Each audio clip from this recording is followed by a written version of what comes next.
What is up, Sooner Nation? How are you doing tonight? It is Sunday evening. We are back at it tonight. Really appreciate you guys. Last few nights we weren't be able to make it on, but appreciate you guys joining tonight. Bradley says, "Hey, I want to say good luck to y'all's postseason in baseball and softball." We'll be talking some baseball and softball tonight because both squads have really good teams, Hunter, and looking forward to the postseason with that. It has been a wild few 24 hours here where I'm at with tornado, pretty extensive damage around northwest Arkansas, Hunter. So I apologize if my connection isn't great. I think it's better now, so I think we'll be good to go. But yeah, good to be back on here tonight, Hunter. Yeah, it is. Big week coming for the Diamond Sports this weekend. OU hosting a regional and in baseball, and then softball kicking off the Women's College World Series on Thursday. Yeah, and Greg got said, did you see the EA tier paying list? I did not look at it. I think Mark talked about it in the Discord a little bit today, Hunter. I have not got a chance to look at it. Maybe we can try and pull it up later. Damon really wanted to play Missouri. I'm with you. I was really hoping for Missouri too. I actually don't think Missouri is a very good team, to be honest with you. I thought that was going to be a pretty good matchup for Oklahoma. And Duke, we all know OU and Duke played early in the year, so you had that familiarity there. So, but I'm kind of looking. I don't want to say looking past because you're not looking past anybody, but I'm looking at that second round matchup: UCLA or Bama. Bama knocks off Tennessee. Tennessee's out. UCLA is a really hot team right now, Hunter.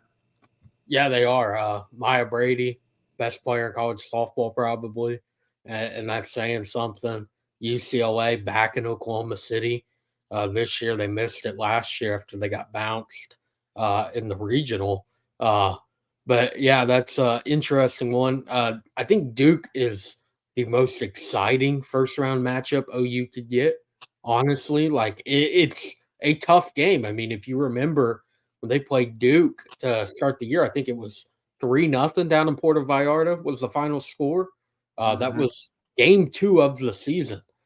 Since then, I mean, Duke had the record to be a top 5 team. They just didn't have the top 25 wins to get them there.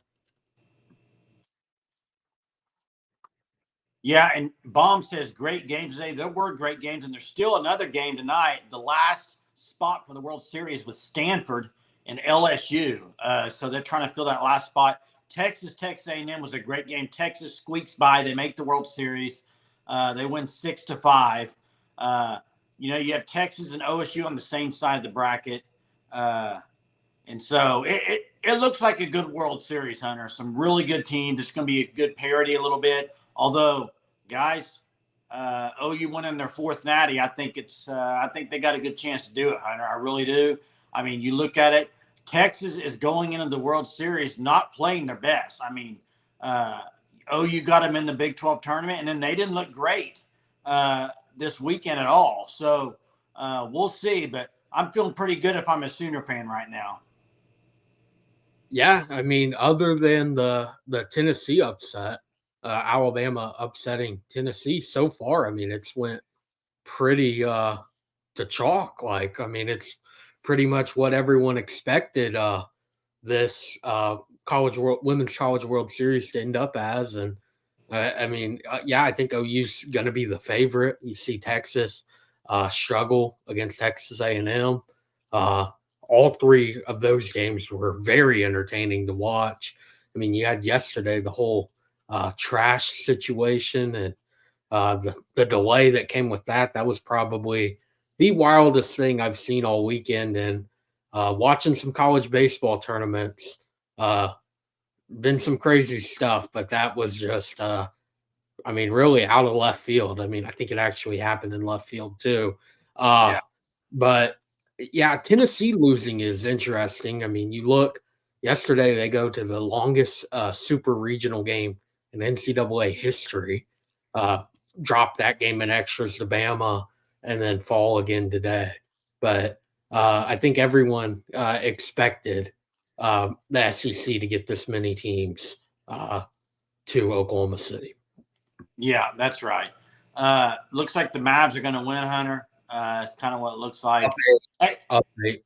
Hey, Luka Doncic and Kyrie Irving. I think they're going to get a ring. I really do. I don't see anybody beating them. I think they'll beat Boston. I think they'll win the whole thing. Any updates on OU football? Chester said. Here's the deal. There's nothing going on except Chris Hardy, the defensive lineman out of Jacksonville State that visited, chose Ole Miss. I know Bradley will be excited about that. He mentioned it in the Discord. Chris Hardy, defensive lineman, committed to Ole Miss, not Oklahoma. I think you can look that at a few different ways. I mean, I don't know what your thoughts are, but when we talked about him visit Oklahoma, a lot of the people, even in the chat, were like, does OU need another defensive end? So I don't know how that really played out, but he's going to Ole Miss. I think, now you just turn your attention. I think you turn your attention away from the portal and you turn your attention to 2025 recruiting. And that's what's going to pick up in the near future, mid-June. And so you got all that going to pick up. OU's looking really good with Amarian Robinson, defensive back safety, looking really good for him. There's the other guys. But, yeah, Hardy is committed to Ole Miss. That's kind of the news. I would say football news as of now. Jimmy says Ole Miss got Hardy. That sucks, yeah. And who knows on this, Greg? That's something that's an interesting topic in itself is how OU is going to get to that number, whatever they need to get to, whether it be putting guys on different NIL deals or whatever. That's the thing. Colin says, thoughts on OU versus A&M? I feel A&M should have won if they didn't. OU, Texas A&M. I thought Texas A&M had a good chance to win that game too. I really did. Texas, if you want to talk about Texas, they have some issues, and one of them being defense. You remember in Big 12 championship or Big 12 tournament, they made multiple errors. I mean, and they've had that problem all year. They're very young in the outfield, and so I want to say it was 5 errors in that game. Issues, and that could be a problem. That seems to be the problem always with Texas. I know when we kind of compared the two when they were going into that 3-game set down in Austin, you see the error total for Texas, and it was very high back first weekend of April. You see it again tonight, and I honestly am not shocked that Texas won it once they were able to come back yesterday. I thought that was, it was what, 6-1 yesterday, and they come back, or 5-1, sorry. They come back, and that was Texas A&M's shot. I mean, to beat a team like Texas, you're really going to have to do it probably in 2 games in a row. It's so tough to beat them twice, and they just weren't able to do it. I tell you what's interesting, though. First, Chester, sorry, man. Apologize if everything's been going bad for you. Really sorry about that. Hope it gets better. The weather's been bad. The weather's just been bad this year. Tornadoes. I mean, we had bad tornadoes, northwest Arkansas last night, overnight, in the morning. Just really, really looks like a war zone in some areas. Bobby says Hardy would have never gotten relevant snaps at OU at his size. Yeah, I saw that, Bobby, committed to New Mexico State or Mexico State. I was going to say something you were talking about. Was it Texas? Oh, interesting on the World Series, that side of the bracket. Texas and OSU going to be, if they both win, will be facing off. And that'll be interesting because OSU's played them well. Yeah, they have. They won 2 out of 3 in Stillwater. And then, you look, that game's in Oklahoma City. That's about an hour or so away from Stillwater. So pretty much a home game for Oklahoma State. They seem to have a pretty good crowd showing, and I would expect that to be the case once again. But yeah, that top side of the bracket, I believe it is very, very good right now. Very, very good. Yeah, and starts Thursday. OU gets the 1:30 p.m. start. At least they didn't get the 11 o'clock start. Got the 1:30. I'd like to see it prime time, but we'll take 1:30. Baseball, Hunter. Baseball, a great performance, I think, in the Big 12 tournament. they did what they needed to do to keep a top 8 seed, I think. And so I think they're going to end up 7 or 8. I mean, we all know they're hosting a regional, but probably going to be hosting a super regional if they can get to it. So great season so far from Skip Johnson and the boys. And I would just love it so much for another run to Omaha and get there, because it's tough. I mean, making it to Omaha just itself is tough with all the quality teams. I mean, you look at the SEC in general, just loaded. And it's tough to get there. Hopefully they can get off to a good start this week. We'll see where they end up tomorrow, Hunter. 11 o'clock Central Time. You get the selection show. Yeah, 11 o'clock. I believe it's on ESPN too. Maybe it's ESPN. Hopefully they're pretty quick with it, revealing the bracket. I would imagine it's in the first 30 minutes, at least for Oklahoma, that it's revealed on what seed they are, if they are a national seed, a top 8 team in the country, and who's in that regional.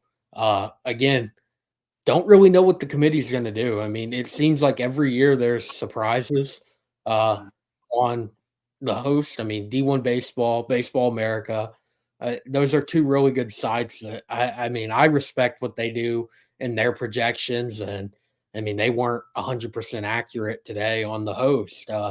East Carolina and Arizona in particular, getting hosting spots. A little surprised on that East Carolina lost in their conference tournament to Wichita State.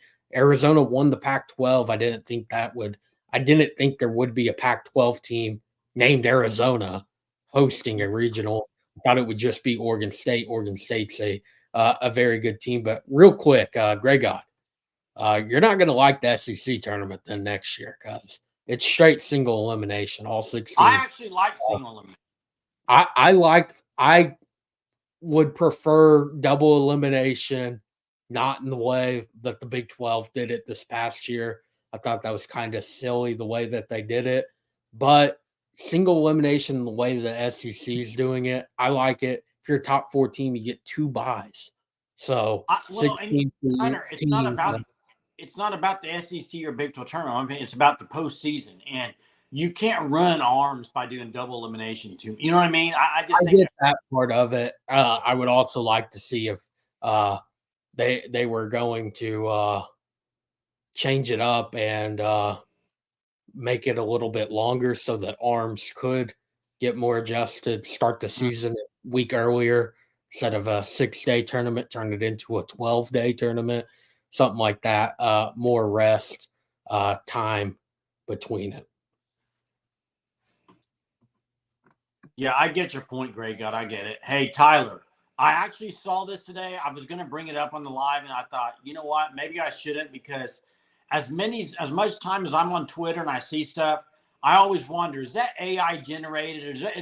Is that real? If that's real, that dude is a ripped beast, man. I'm serious. That guy looks like unbelievable. He's cut like unbelievable, man.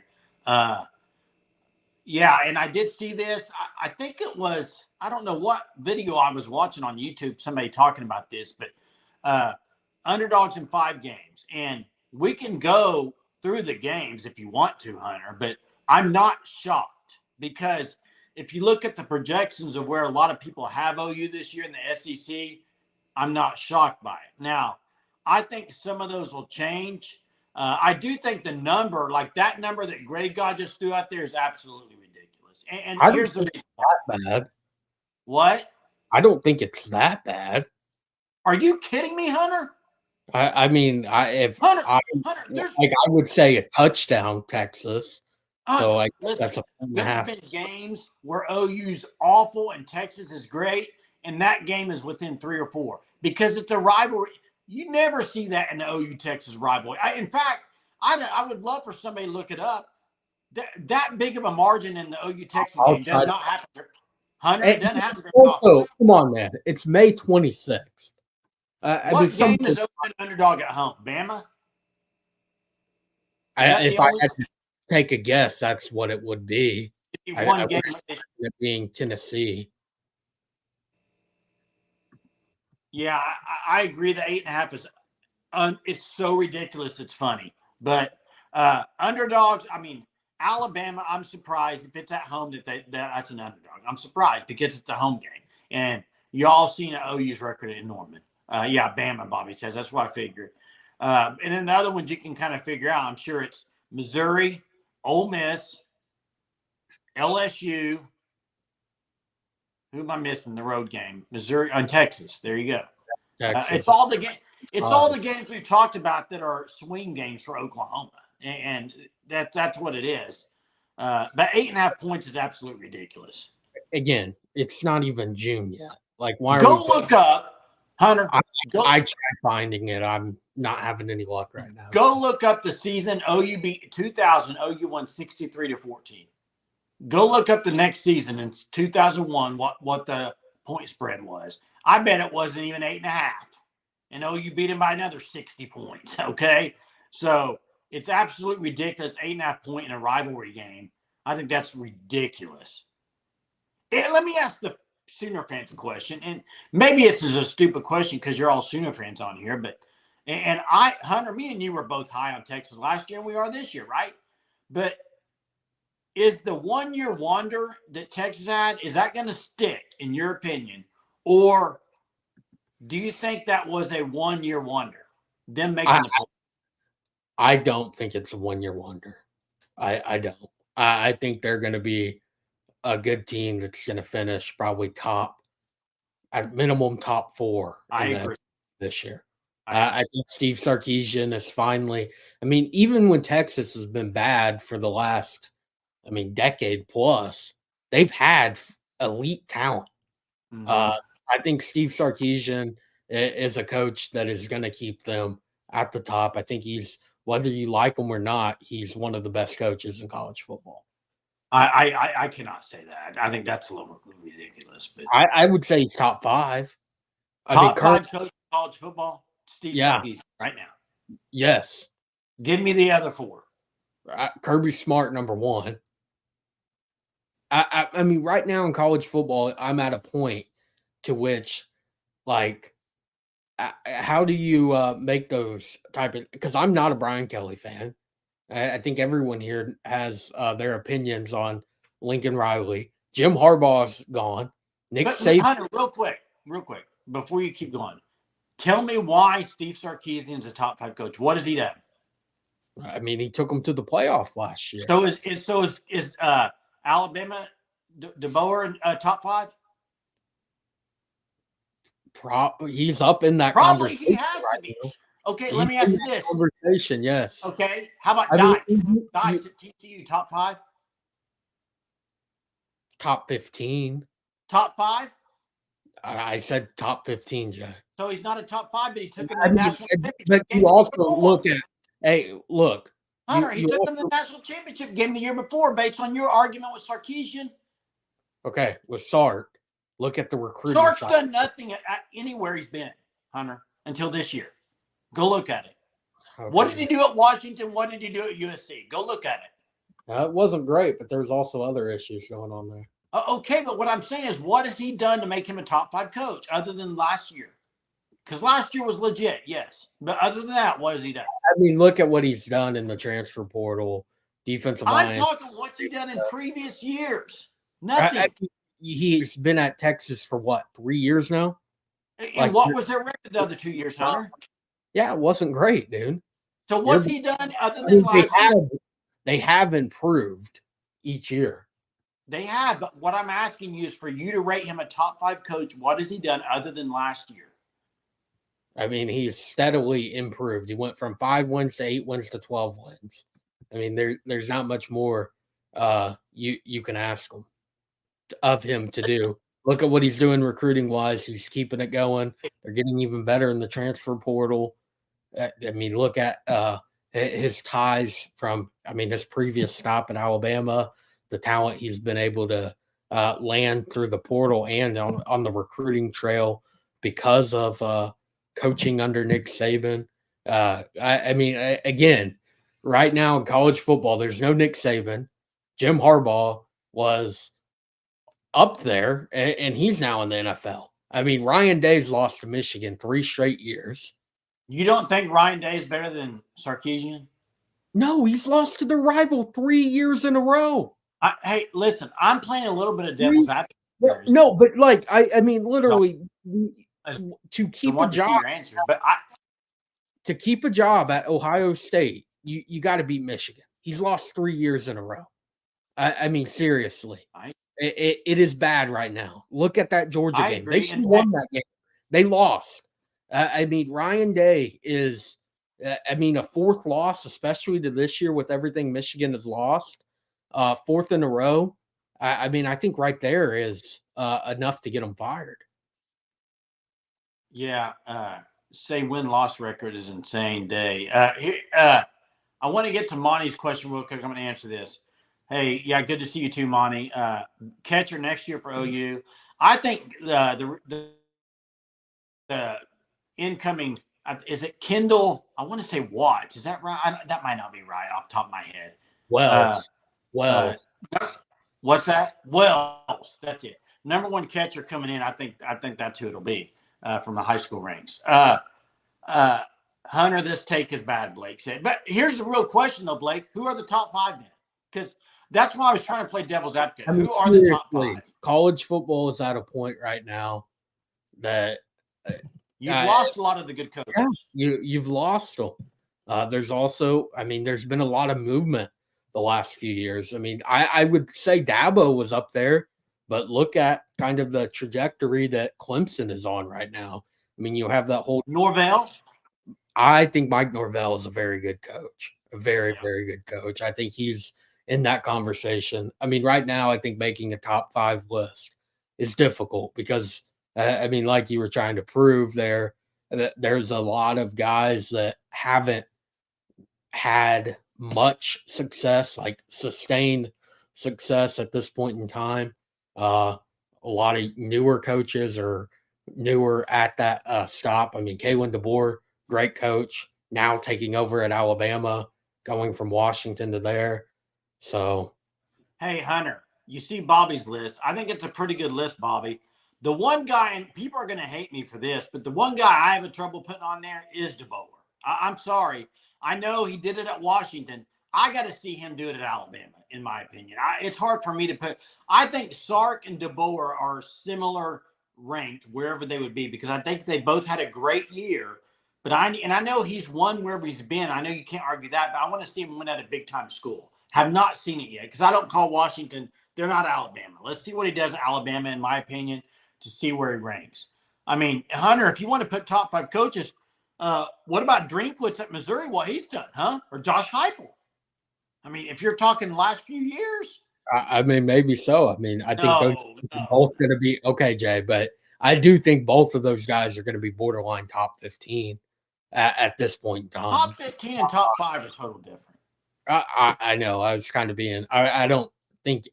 I mean, I would hope you weren't think I'm being serious that they're top 5. You want to hear my opinion? What's yours, Jay? My opinion: Kirby Smart, everybody else. That's my opinion right now. I don't know after Kirby Smart. I think that far ahead of it. Now this take, I agree, Bobby. I'm with you on Whittingham. I love Whittingham. I think Whittingham's a great coach. I really do. I think he has slept on a lot. But I do think it's so far above everybody else, Kirby Smart right now. In my opinion, he's the top notch. And then you got another level with guys like Dabo and everybody else we've been mentioning. And obviously, Brent Venables, we could talk about it. I love Brent Venables. I think Brent Venables is going to be great at Oklahoma. I just can't put him up there until after another year or two and I see what they do. It's too early. It's too early right now in his career. Now, you can say he will be one of those top, but right now, until you see it done on the field, you can't. Now, I have all faith in the world. I think after this year, next year, people are going to be like, wow, Brent Venables is one of the top tier coaches. I totally believe that. I think he will be that good. I just think to prove it, you can't say that until he proves it on the field. Yeah, I'm with you, Jay. Still has to make improvements. I mean, now 12-team playoff, you got to make it. It's year 3 for Brent Venables. He has to get Oklahoma into the playoff. Yeah, for sure. Hey, trivia tonight. Here we go. This could be tough, I think. Before we get to the question, make sure you check out the FanStop. You see the logo up there in the top corner. Go to fanstop.com. Use code SURGE. You'll get 10% off your first 3 months. Officially licensed merchandise. Get it first part of the month. It is awesome. New shirt every month. New design. New color. It's great. Go sign up. Here we go. Oklahoma baseball is hosting a regional. It's the first time since 2010 this team's hosting a regional. But listen to this, and here's the question. When was the last time OU was a top 8 overall seed? What year would it have been? Top 8 overall seed heading into the regionals. What is the year? It's a tough question, Hunter. Yeah, it is. It's been a while, that's for sure. Not 2001, Mark. A little early. 2010. No. 2010. No. 2010, they were ranked 12, I believe, Hunter. Correct. Colin got it. 2009. There it is. And if you remember, they lost that regional to Arkansas. Is that right? So they would have been hosting a super regional, but they lost the regional. So that's 2009. Good job, Colin. Way to go. Way to go, Colin. Yeah, so baseball hosting. It's going to be great. Need fan support out there big time. Hunter, I saw a comment. I think it was Bobby. BV, not a top 20 coach right now. We've talked about this. I agree with that right now. Yeah, until you see it on the field, it's hard to put him up there. I mean, he's just too young of a coach. Too young of a head coach. Yes, this is going into his 3rd year being a head coach. He not only has to prove it at OU, but I mean, he has to prove it himself as a head coach. Everyone knows how good of a coach he is. All-time great defensive coordinator. He just has to get it done as the head man. Where would you rank Kansas State's coach? Klein. Chris Klein. Kleiman, sorry. Top 15. Yeah, Mark says, but Lanning gets credit. What the hey? Who's giving Lanning credit? I'm not giving him credit to be a top 5 coach right now. I'm saying right now, Lanning and Venables are pretty much the same in my opinion. I need to see it in more than 2 years, wherever they've been at their schools. They both, here's the thing, national. Both recruiting have been amazing. And Bobby, you say Lanning has done more, but he has. How? He's won more games. He's got the conference championships. I agree, but what he walked into was totally different than what Brent Venables walked into. Yeah, I get that part of it, but he has. I get what you're saying, Jay, but he has done more. He's won more. But what's he done? He hasn't won a championship conference. Okay, he's got to it though. He did. He got to it. You're right. That's more than what Brent Venables has done. I agree, but listen. I do think they're pretty close right now. I still think they both really have to prove it. But, I mean, right now, I think Lanning has the upper edge because of his success. I mean, getting to conference championship last year, won more games the year before, 22-5, as Bobby says, as a head coach. It's just hard to compare, though, because I think Brent Venables' first year was such a wash. When you had Caleb Williams leave and all the players, all the turnover, I think it was a little different situation. I mean, I think you look at last year, and I think what Mark says here is true. If you could break down the coaches by how they're coaching individual games, Lanning, they should have beaten Washington the first time they played him. He coached a horrible game that game. Some 4th down calls, it was bad. It wasn't even as much the 4th down calls as just the not using timeouts, 2-point conversion stuff. Like you can't be doing that against a top. I mean, I think Washington was number 5 or somewhere near then. I mean, they went to the national championship. You can't be doing the game that you can win. That's like Brent Venables' mistakes of a young head coach. Hey, and Grey God says, what about Lance Lepo completely changing the Kansas program? And I would agree, but here's how I rank my coaches when I do it in my head. Would I, if I was a top 5 program in the nation, would I want Lance Lepo as my coach? I would probably say no. I know that's a bad way to do it, but that's kind of like, would you want him at OU as the coach? I don't think he's a blue blood coach. That's what I'm saying. Yeah, For a school like Kansas, what he has done there, it's impressive. It will probably eventually land him a bigger job, maybe not a blue blood yet, but yeah, Kansas in on Lincoln Cure, as Colin says.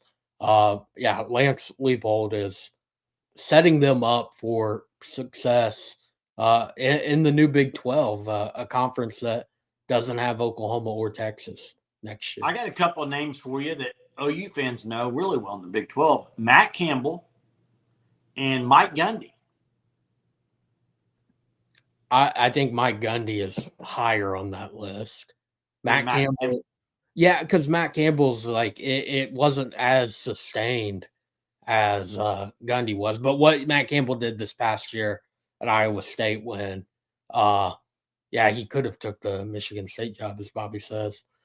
He didn't. That was interesting. But what Campbell was able to do, look at what Iowa State lost because of all the gambling issues, and to be able to put them pretty close to going to Arlington for a conference championship. I mean, I think they exceeded expectations, but I mean, it seems like for the past, over 15 years now with Mike Gundy that he has Oklahoma State in a very good place every single year. Yeah. And Colin, this is an awesome question. I got some right off the top of my head right now. The very first one I'll say, Dave Aranda, gone if he doesn't do anything. Gone. Baylor. Another one, I think if Dabo Swinney goes out and throws like a 8-4 or 7-5, I know the buyout and everything, but they need to have a good year. They're projected to win the conference. They need to have a good year. I think. I don't know if I would consider a hot seat, but I just think Clemson was so good for so long. They're not going to want to drop down and have a few bad years in a row. They want to stay at the top.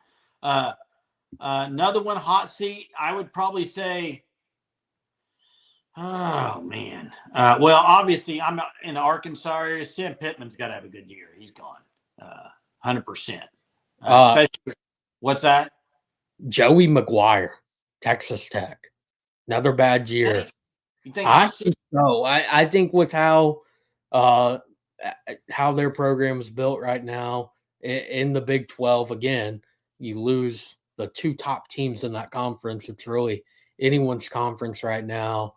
A very bad year as a 6-win or less team. I think he's gone. Hey, Bobby, great one. Napier, for sure.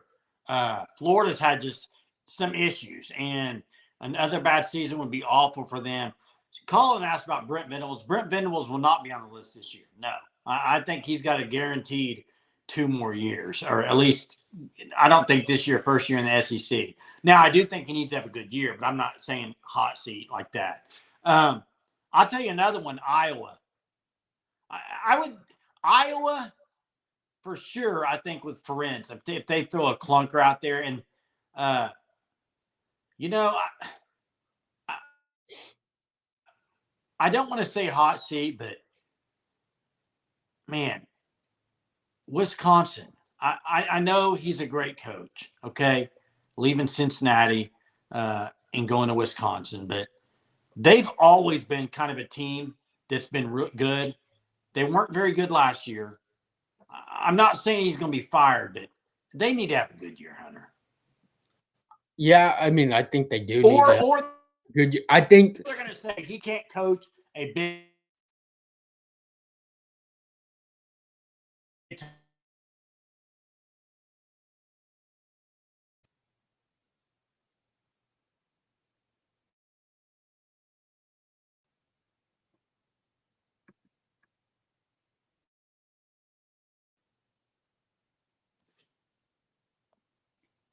Can you hear me? Yeah, now I can.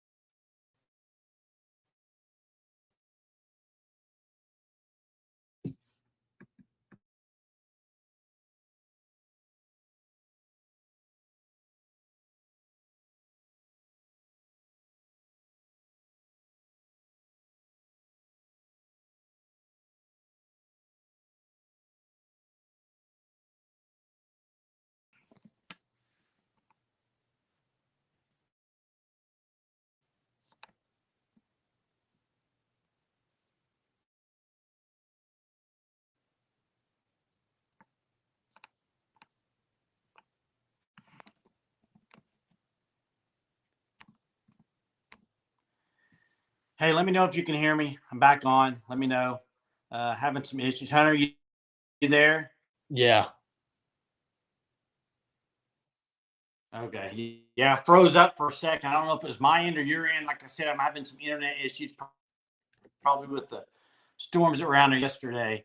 Uh, so we'll try to go a couple more minutes. We'll probably have to close it out. But uh, a lot of stuff going on here about this.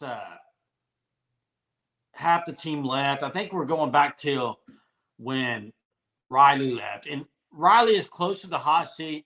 I don't think so. I think Caleb Williams being gone, I think some of that pressure's off him. I really do. I think it'll be all right. Half the team left. Here's the thing, Bobby. When Lincoln Riley left, maybe not half the team in numbers left. You lost a lot. You lost a lot of if you go to the last year or two of Lincoln Riley being there, the turnover with recruits and everything just was not good. The culture was bad.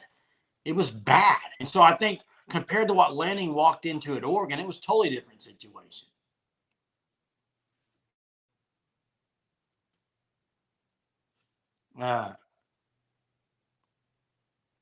Yeah, I mean, we could talk about this all day, but I don't put Riley on the hot seat. Do you, Hunter? No, I think with how USC brought him in, he had to, regardless of how bad it gets. I mean, it was not good last year. It was pretty bad. Even with Caleb Williams, I think he gets the entirety of his contract at the bare minimum. Yeah. Yeah. This may be a good way to end it here. Colin says Sunday fun day. Does pineapple belong on pizza? Heck yes. I like pineapple on pizza. I like pineapple on everything. My chicken tonight and rice. It was great. Like I said, apologize for some of the technical issues. I don't know if it's my end or what. We've had bad storms here in Northwest Arkansas last night. Hunter just found out actually that they canceled Rogers schools for the rest of the year. They just called off school. They're done. So they were supposed to get out this next week. I don't know how that works with finals and everything, but they have totally called school for the rest of the year. They're in Rogers, Arkansas. So even 30 minutes ago, sitting watching the Mavs game, my power just flashed out and went out for 5 minutes. I don't know if they're trying to repair all the power outages in the area, but yeah, appreciate you guys just hanging on with us tonight. We'll be back at it tomorrow. I'm trying to remember, is Jeremy back tomorrow or the next day? I don't remember, Hunter, but he's been traveling with track to Boulder, Colorado. He'll be back soon. We'll get fired up and get going again. Appreciate you guys as always. We'll talk about a little bit of baseball tomorrow as we'll get the regionals and who's playing there in Norman tomorrow at 11 a.m. Central. Thank you guys so much for being a part of it as always. Appreciate it. We'll talk to you tomorrow. Boomer.